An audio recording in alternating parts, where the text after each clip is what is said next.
Oh, that's all right. It was an accident. Anyone can have an accident. I'm John Renton with the retro review of The Hand That Rocks the Cradle for 1992.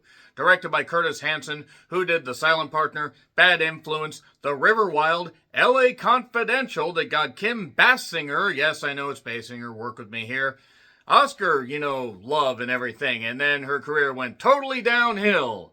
That's her fault. Well, Curtis also did 8 Mile, he did In Her Shoes, and Chasing Mavericks. Unfortunately, he passed away, but what a career he left, what a filmography he left. Such is the case with this entry in that filmography, The Hand That Rocks the Cradle. And fun fact, this is actually getting remade, and that remake is coming out in just a couple weeks. It's going to be on Hulu. This is also on Hulu, and I haven't watched this in years, and due to the fact that Rebecca De Mornay's just absolutely amazing performance. This is fucking fabulous. This is the kind of performance that you can just sink your proverbial teats into. I actually don't think you can sink your teats into something, but I digress. A lot of teats being featured in this film because boy, oh boy, you want to see what happens when somebody loses everything and tries to get it back by any means necessary? Well, check out The Hand That Rocks the Cradle. If you've somehow not seen this, basically, there is a doctor that commits a very, very sordid act. He ends up taking his own life. The widow loses everything, including the child that she is carrying, and decides, I'm going to seek revenge on one of the victims. Instead of just maybe realizing that she was married to a creep, she decides to basically become an unhinged individual. Maybe she always was, and this just tipped her over the edge. Just the tip, that is. But nevertheless.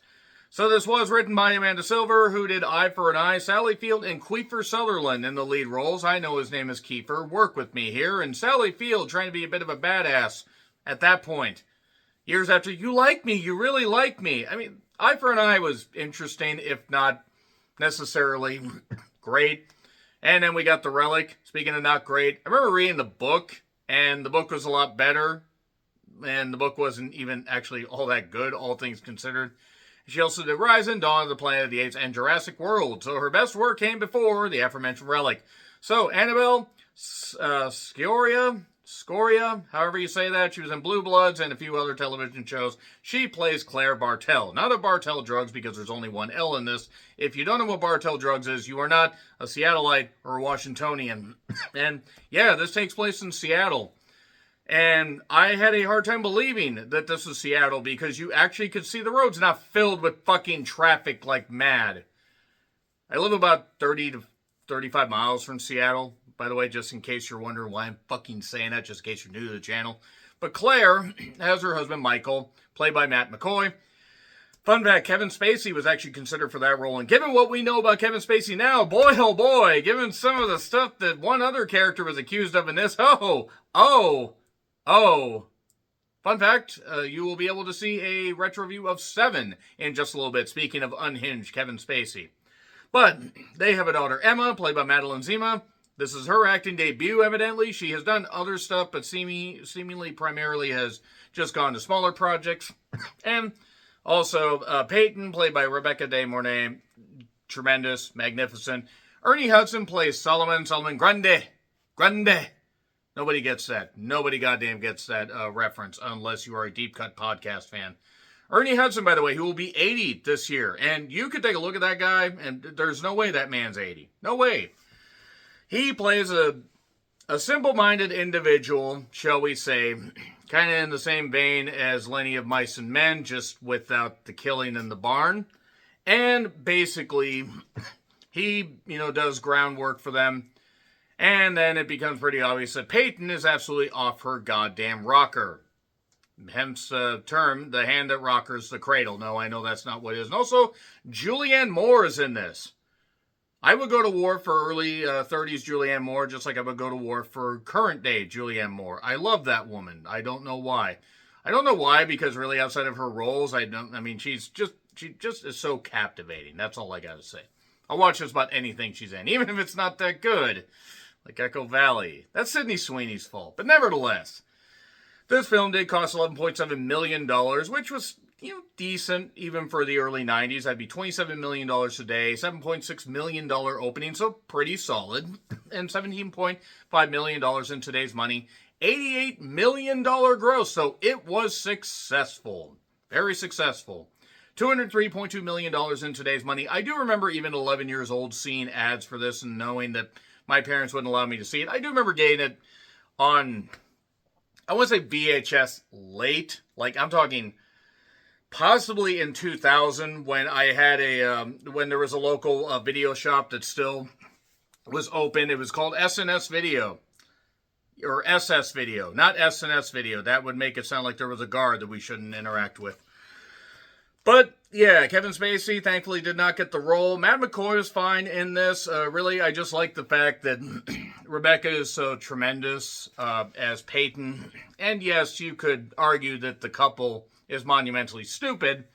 And the movie tips its hand immediately. It shows all this stuff going on within the first 15 minutes. Bam! We know how this thing's going to go. But it is so well crafted and so well told. Yes, there are simplistic parts about it. Yes, it has aged in parts like milk. But also, it was the early 90s. We had car phones. We didn't really have cell phones. Not a lot of cell phones. And John de Lancey was Dr. Mott, who ends up basically assaulting Claire during an exam because she is pregnant with the upcoming baby Joe. Hello, Joe.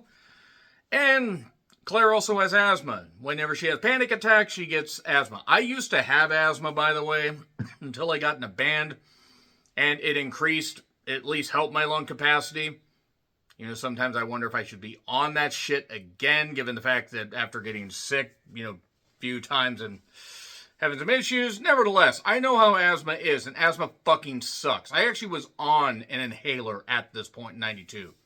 I think until about 94. I think about 94 I was able to stop being on one. So Mott gets charged and is looking on the news Seattle today and ends up taking his own life. And Peyton then basically loses everything because stuff's tied up because other women have come forward. And instead of realizing, hey, you know what? Yeah, this sucks. It is what it is, but I got a kid to raise. Don't get all stressed. Oh no, she does because she loses the baby. Now, yes, that would be traumatizing, and I'm not saying she deserved that, but two wrongs don't make a right. Oh, wait. Claire wasn't wrong because Dr. Mott was seemingly a serial assaulter, and now Peyton just decides, I'll just go full-on dickish, and full-on crazy. 6 months later, Solomon is still doing work, but Ernie Hudson has been doing fence work and stuff like that. And I have seen some people say that this performance was offensive. I don't see it that way. I have worked with people that were special needs at multiple jobs. It takes a certain steady hand and a lot of patience. And it does take that. Especially, there are levels to this stuff. I don't see any problem with how he portrayed. He wasn't trying to be offensive. He wasn't being over the top. It wasn't being ridiculous. If anything, he was somewhat like a child in a grown man's body. But when people showed him kindness, he wanted to return that kindness and protect people. He would end up actually being gifted a bike, thinking that he was in trouble because of something, and then would go to great lengths to make sure that his family is protected.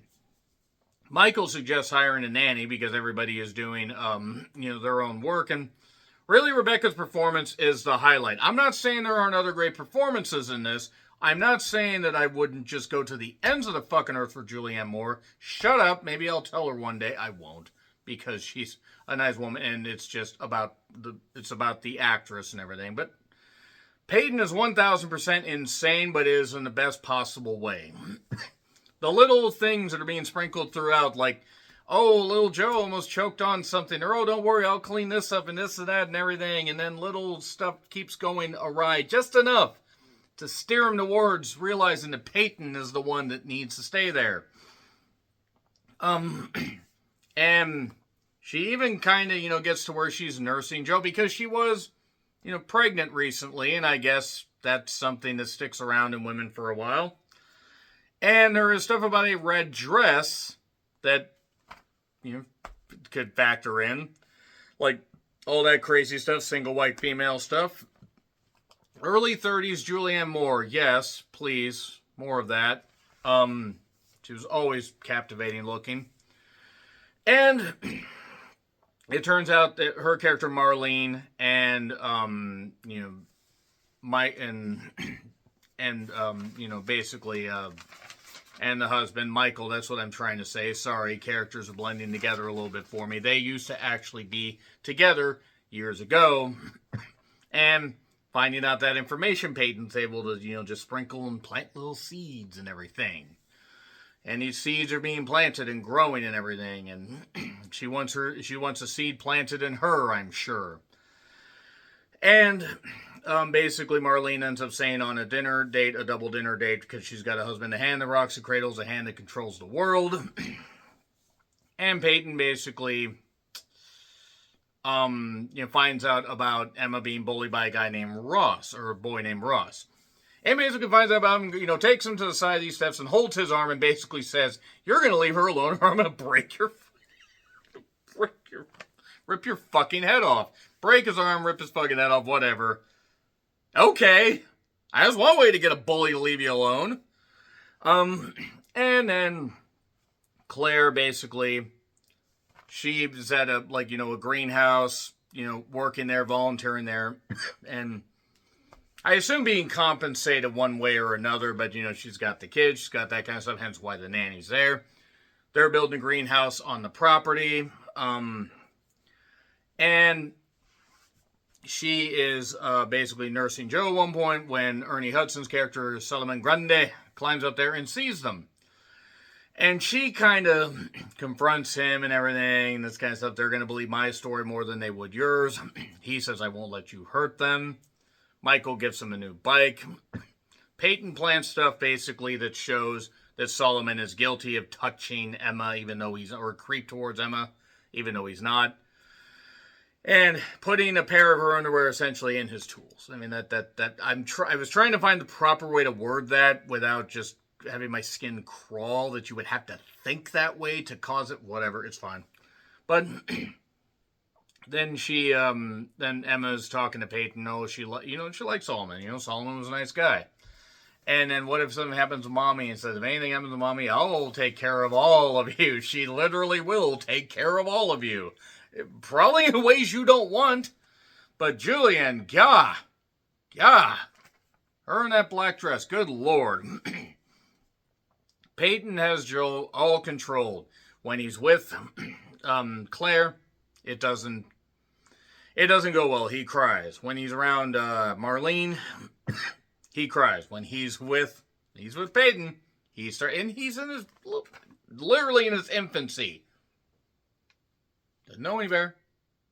Must have been hard to control that kid, by the way, and get him to not cry. Just keep planting those seeds and everything. Also, she tries to go in on Michael. Solomon didn't do anything, but he got fired. But Emma realizes that something's a little bit up. Even though she likes Peyton, she senses something's a little up. Claire basically, at one point, there was something that kept her away from something where Marlene and Michael were on, like a pseudo dinner date thing. And their respective significant others were supposed to be there. And nothing happened, but something was planted that made Claire think that Michael was doing that.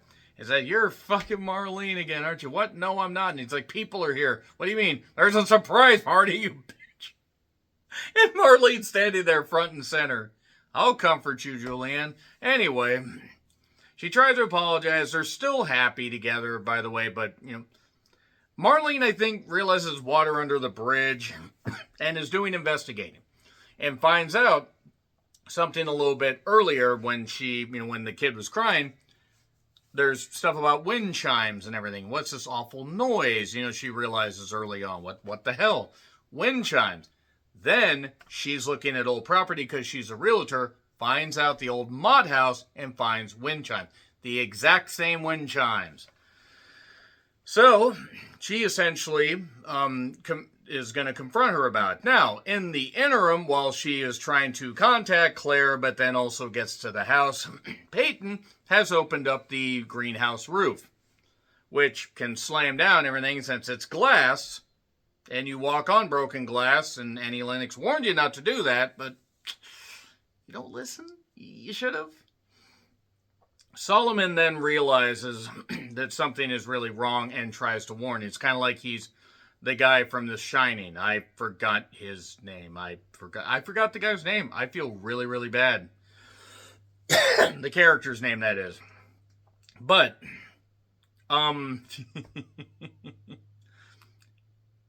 Marlene ends up going into the greenhouse and trips something where the roof shatters and the glass kills her. It's enough glass where I guess she couldn't just run off to the side. But she gets killed by some falling glass. And Claire freaks out, realizes all her asthma medications emptied. It's not that she didn't get a refill, it is that Peyton took care of that stuff, and then she ends up in the hospital. And while in the hospital, basically, Peyton is trying to make moves on Michael. He's like, there's only one woman for me. That's the way he worded it. Now, that's not the way she took it, but that's the way he worded it. They decide basically to kick Peyton out because Claire finds out, oh shit, that's Dr. Mott's widow. And this is where things ramp up and get a little silly by the end because they take her keys, but then just soon after, hours later, she's back there and basically goes full Psycho 2, hitting people with a shovel. I don't know why that made me laugh. And Emma decides to do the smart thing, locking herself in the room, while basically Michael is down. His legs are busted because he fell down the basement stairs, but also got his legs busted.